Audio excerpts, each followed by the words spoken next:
నమస్తే. ప్రస్తుతం మనతో పాటు ప్రముఖ డైరెక్టర్ అలాగే సినీ రాజకీయ విశ్లేషకులు గీతా కృష్ణ ఉన్నారు. ఆయనతో మాట్లాడదాం. Hi sir. హాయ్ సార్, తెలంగాణలో కాంగ్రెస్ ప్రభుత్వం వచ్చి దాదాపు 6 నెలలు అవుతుంది. అసలు ప్రభుత్వం ఏం చేస్తుంది అనే క్వశ్చన్ చాలా మందికి వస్తుంది. ఎందుకంటే చేయాల్సిన గ్యారంటీల గురించి మర్చిపోయి కేవలం మూసీ డెవలప్మెంట్, హైడ్రా కూల్చివేతలు ఇవే ముందు కనిపిస్తున్నాయి. అసలు జాబ్ క్యాలెండర్ లేదు అని చెప్పేసి విద్యార్థులు, యూత్ అంతా బాధపడుతున్నారు. అంటే జాబ్స్ గురించి డిఎస్సి ఇచ్చారు కానీ ఎప్పుడు ఇస్తారో కూడా, ఎప్పుడు నియామకం చేస్తారో కూడా తెలియదు. ఇంకో పక్క గ్యారంటీలు అన్నారు, వాటి గురించి అసలు ఊసు లేదు. ఒక ఫ్రీ బస్సు మాత్రమే కనిపిస్తుంది కళ్ళకి అని మాట్లాడుతున్నారు సార్. ఇలాంటి విమర్శలు వస్తున్నాయి. మీరేమంటారు సార్? యాక్చువల్గా ఈ ఏమీ చేయలేని పరిస్థితులకి 2 కారణాలు. ఒకటి, అంతకుముందు ప్రీవియస్ గవర్నమెంట్ చేసిన అప్పులు ఏ స్టేజ్లో వీళ్ళకి స్వాధీనం చేస్తున్నారు గవర్నమెంట్. ఆ విధంగా టీఆర్ఎస్ కాల్డ్ బీఆర్ఎస్ కూడా పాత్ర ఉంది ఇందులో. ఈయన చేయలేకపోవడానికి గల కారణం ఇక్కడ కాంగ్రెస్ బీఆర్ఎస్ పోటీల్లో బీఆర్ఎస్ చేసిన పొరపాట్లు వీళ్ళకి కూడా అనుకుంటాయి. వీళ్ళు అర్జెంట్గా వెళ్ళారు, అంత డబ్బు ఎక్కడి నుంచి వస్తుంది? చంద్రబాబు నాయుడు అన్నట్టు సంపద సృష్టించాలి. ఓకేనా? సంపద సృష్టించాలంటే ఏదైనా లంచాలన్నా తీసుకోవాలి. పెద్ద పెద్ద బిగ్ ఫిష్ల దగ్గర పెద్ద పెద్ద ఫ్యాక్టరీలని ఇన్వైట్ చేసి వాళ్ళ ఇన్వెస్ట్మెంట్కి ఇంత అవుతుంది కాబట్టి నీకు 3,000 కోట్లు వర్క్ చేసి ల్యాండ్ ఇస్తున్నాను కాబట్టి మాకు 500 కోట్లు. ఆ విధంగా కొంత సంపద పెంచుకోవచ్చు. ఎనీ స్టేట్ చేసే పని నీ యొక్క ప్రాపర్టీస్ నువ్వు అమ్ముకోవడం కానీ తాకట్టుగానే పెట్టాలి. ఆ విధంగానే జగన్ మొత్తం తాకట్టు పెట్టేసారు అన్నారు అప్పుడు. సో అది చేయాలి, పని చేయాలంటే డబ్బులు ఉండాలి కదా. సెక్రటేరియట్లో జీతాలు ఇవ్వాలా, అన్ని డిపార్ట్మెంట్కి ఇవ్వాలా. ప్రామిస్ అందుకునే సుప్రీంకోర్టు ఎలా పాస్ చేయాలంటే, వేక్ ప్రామిస్లు చేయకండి, ఫ్రీ బీస్ ఇవ్వకండి. నువ్వెవడో ఓటు ఇవ్వడానికి అంటాను, ఫ్రీగా ఇచ్చేస్తాను 5 వాగ్దానాలు. ఎందుకంటే ఓట్ల కోసం అది ఎవడో నియంత్రించట్లేదు. సుబ్రహ్మణ్య స్వామి లాంటి 10 మంది లాయర్లు కలిసి చేస్తే ఫ్రీ బీ అంటే ఫ్రీగా ఇచ్చాడు. ఫ్రీగా ఎక్కడి నుంచి ఇస్తావు? స్టేట్ గవర్నమెంట్లో ఉన్న బడ్జెట్లోది కదా ఇస్తే, మిగతా వాటికి ఎలాగ వస్తుంది? ఫ్రీ బీస్ ఎందుకు ఇవ్వాలన్నాను. షెడ్యూల్ క్యాస్ట్ కానీ షెడ్యూల్ ట్రైబల్ కానీ ఫ్రీగా ఎందుకు ఇవ్వాలి? చదువు కోసం వరకు ఇస్తాం. ఆ జనరేషనే ఎస్టీలకు ఎలాగిస్తారండి మన వాళ్ళు. In the name of Ambedkar అమ్మని చెప్పాడు. మీకు అలాగా అంబేద్కర్ విగ్రహాలు కట్టమన్నాడా? మాట్లాడితే విగ్రహాల మీద గొడవ పడుతూ ఉంటారు. ఎందుకు కట్టాలి? ఆయన ఎవరు కట్టమనలేదే. Is a great man. ఆయనతో పాటు చాలామంది కలిసి రాసిందే రాజ్యాంగం అని ఈ మధ్యన బయటకు వస్తున్నాయి. ఆయన ఒక్కరే కదా, నేను ఒక్కడనే అనలేదే. ఆయన కూడా ఒక్కడే అనలేదు. సో ఆయన అనవసరంగా మనం డీమీన్ చేయకుండా ఆయన పేరు చెప్పుకుని చేసే వాళ్ళకి ఎందుకు ఇవ్వాలి మీరు ఉద్యోగాలు? ఫ్రీ ఒకసారి ఇస్తారు.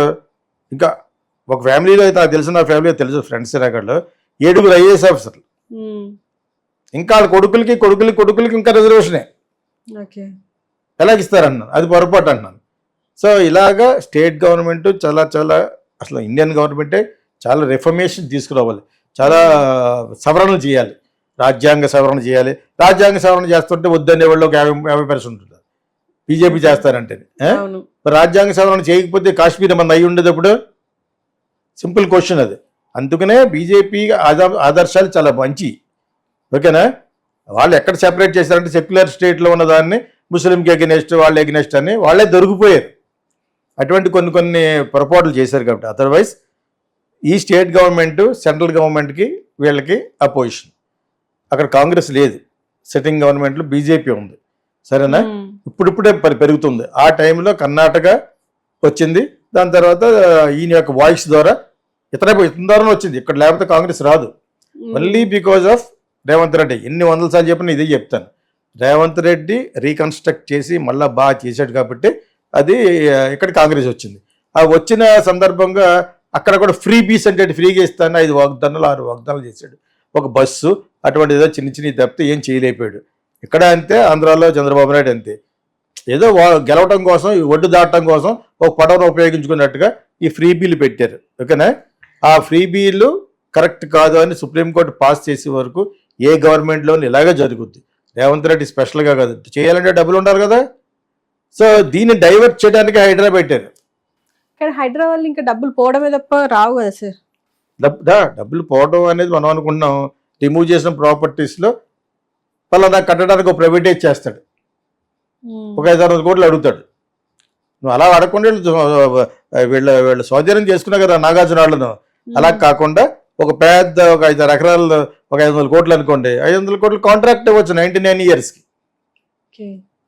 99 ఏమో 36 ఇయర్స్ ఇవ్వచ్చు. ఇంకా అంత పెద్ద ప్రాఫిట్లో ఒక 1000 కోట్లు పెట్టాలంటే you have to give for 99 ఇయర్స్కి. అలా ఇచ్చిన ప్రాపర్టీస్ ఉంటాయి. ఇంకా చాలా ఉంటాయి. గవర్నమెంట్కి ఆ ప్లాన్ ఆఫ్ యాక్షన్కి ఇవ్వడానికి ఇంతమంది బిజినెస్ మేధావులు ఉంటారు బ్యూరోక్రాట్స్లోనే, కమర్షియల్గా ఐడియాస్ ఇవ్వమంటేనే.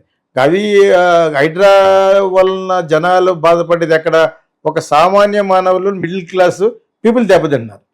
వాళ్ళు కష్టపడి ఒక డ్రీమ్ హౌస్లో కట్టుకున్న ఫ్లాట్ కానీ ఇల్లు కానీ వాళ్ళు దెబ్బేస్తారు. అది ఒక్కటి తప్పితే హైడ్రా ఇస్ గుడ్. హైడ్రా ఇప్పుడు ఈ సందర్భంలో గుడ్ ఎందుకన్నామంటే సిటీ బాగుపడుతుంది. లేకపోతే మీరు వర్షం ఒక చుక్క కురిస్తే రోడ్లోకి వచ్చేస్తుంది, స్ట్రీట్లో వచ్చేస్తుంది. ఇన్ఫ్రాస్ట్రక్చర్ పాడైపోయింది. ఎందుకంటే మిగతా చెరువులన్నీ వాళ్ళు కట్టేశారు కాబట్టి. ఇక్కడ ఉన్న చెరువులు మెడ్రాస్ ఎక్కడ లేవట, హైదరాబాద్లో ఉన్నవి. మరి అటువంటి దాన్ని వీళ్ళు ఇంకా మంచిదే. కాకపోతే అది సామాన్యమైన యొక్క పొట్ట కొట్టి వాళ్ళ యొక్క ఆర్తనాదాలకి ఇదవుతుందని చెప్పేసి మనం ఇందాక క్వశ్చన్లో చెప్పాం.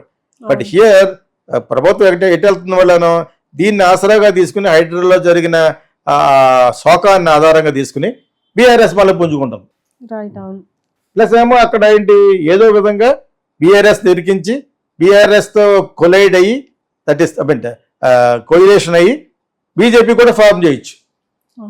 దాని గురించే కదా కవిత ట్రీట్మెంట్ ఇచ్చారు, జైలు ట్రీట్మెంట్ ఇచ్చారా? దాంతో సగం అయిపోయారు. ఇప్పుడు బీజేపీతో కలిసి కాంగ్రెస్ని దెబ్బ కొట్టాలి. పర్టికులర్గా రేవంత్ రెడ్డి దెబ్బ కొట్టాలని మోడీ అనుకోడు. Because is representing Congress. ఇక కాంగ్రెస్ రావడానికి ఆయన కారణం కాబట్టి రేవంత్ రెడ్డి దాన్ని టాపుల్ చేయడానికి చూస్తాడు with the help of BRS.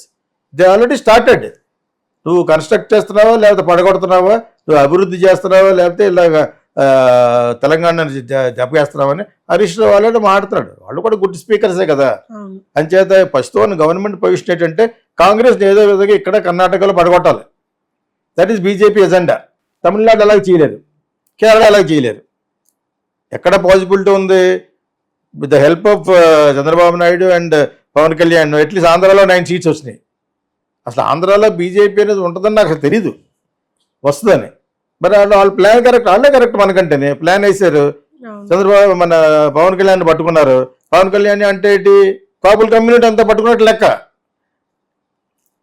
ఒక మీటింగ్కి వెళ్తే 1,00,000 మంది రావడం అనేది ఆ గొప్పతనం ఉన్నా కూడా పవన్ కళ్యాణ్కి. ఇప్పుడు అతను ఎవరిని రిప్రజెంట్ చేస్తున్నాడు? కమ్యూనిటీ రిప్రజెంట్ చేస్తున్నాడు. ఎవరికైతే ఎక్కువ ఓట్లు ఉన్నాయి 37%. ఓకేనా? సో దాంతో కలిసి చంద్రబాబు నాయుడుతో కూడా కలిసి జైల్లో ఉన్నవాడు బయట కూడా పెట్టి జైల్లో పెట్టింది వాళ్ళు. మీకు అర్థమైంది ఇప్పుడు. సో ఈ పాలిటిక్స్లో ఇవన్నీ కూడా సర్వసాధారణం.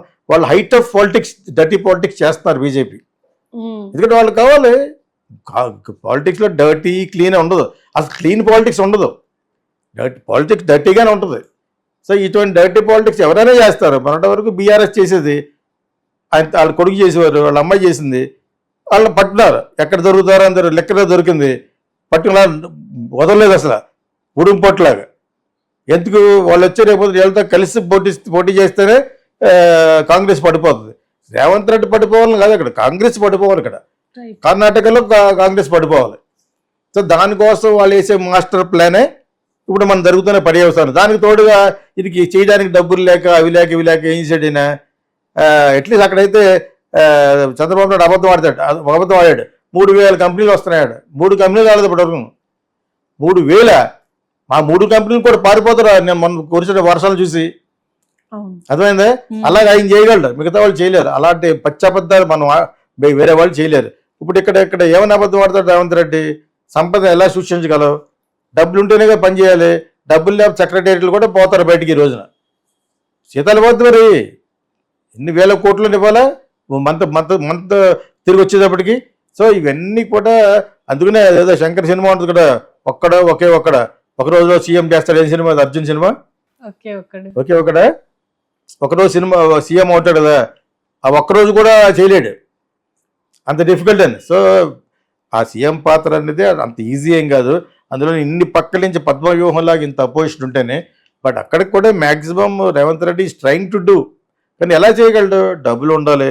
సెంట్రల్ గవర్నమెంట్ బడా భయ్యా అన్నా కూడా ఎక్కడైనా మావా అని కానీ వంగ తోట కూడా మావా అనొద్దన్న టైపు అర్థం మీకు.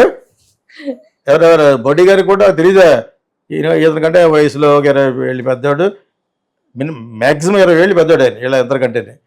చంద్రబాబు నాయుడు గారి కంటే కాదు వీళ్ళ కంటే మన రేవంత్ రెడ్డి కంటే వీళ్ళందరికీ ఆయన చేత ఆయనకి తెలియదా, వాళ్ళకి అందరికీ అన్నీ తెలుసు. వాళ్ళని గైడ్ చేయడానికి కూడా చాలా మంది ఉంటారు. జనరల్గా మోడీ గారు ఎవరి మాట ఎండు, ఒక అమిత్ షా మాట తప్పితేనే ఎండు. ఎందుకంటే ఆయనకు ఆల్రెడీ వడబోసాడు గుజరాత్ సీఎం గాను. అని చేత రేవంత్ రెడ్డి నువ్వు పక్క వస్తే హెల్ప్ చేస్తానంటాడు. నీకున్న 30-40 మంది వాటితో పాటు తీసుకురాగలితే ఎక్కడికి బీజేపీలో కలిసిపోవటానంటే అప్పుడు there will be A future. అలా ఊరుకుంటారు. సో ఇప్పుడు ఇదంతా పాలిటిక్స్ ఏంటంటే ఈయన ఆంధ్ర అండ్ తెలంగాణలో బీఆర్ఎస్ని సర్దేశారు వాళ్ళు. బీజేపీ ఏమంటే అది మాట్లాడాలి. ఇంకా కేసు కూడా ముయ్యలేదు, కవిత కేసు ఇంకా ముయ్యలేదు, కేజ్రీవాల్ మీద కేసు ముయ్యలేదు, మనీష్ సిసోడియా మీద ముయ్యలేదు. తెలుసా మీకు? అలా పెట్టారు. అది వాళ్ళ యొక్క స్ట్రాటజీ. అది బీజేపీ ఉన్నంతకాలం వాళ్ళు వేసే స్ట్రాటజీ. అర్థమైందా మీకు? రూలింగ్ పార్టీకి సాధారణంగా వంగు ఉండాలి, అబ్సల్యూట్ మెజారిటీ వస్తేనే. మొన్న వచ్చిన మెజారిటీతో అయితే కాదు. ఇప్పుడు రేపు హర్యానా ఓడిపోవాలని కోరుకోను, కానీ ఓడిపోయింది అనుకోండి బీజేపీ, తేడా వచ్చేస్తుంది. కాశ్మీర్ ఓడిపోకూడదు. కాశ్మీర్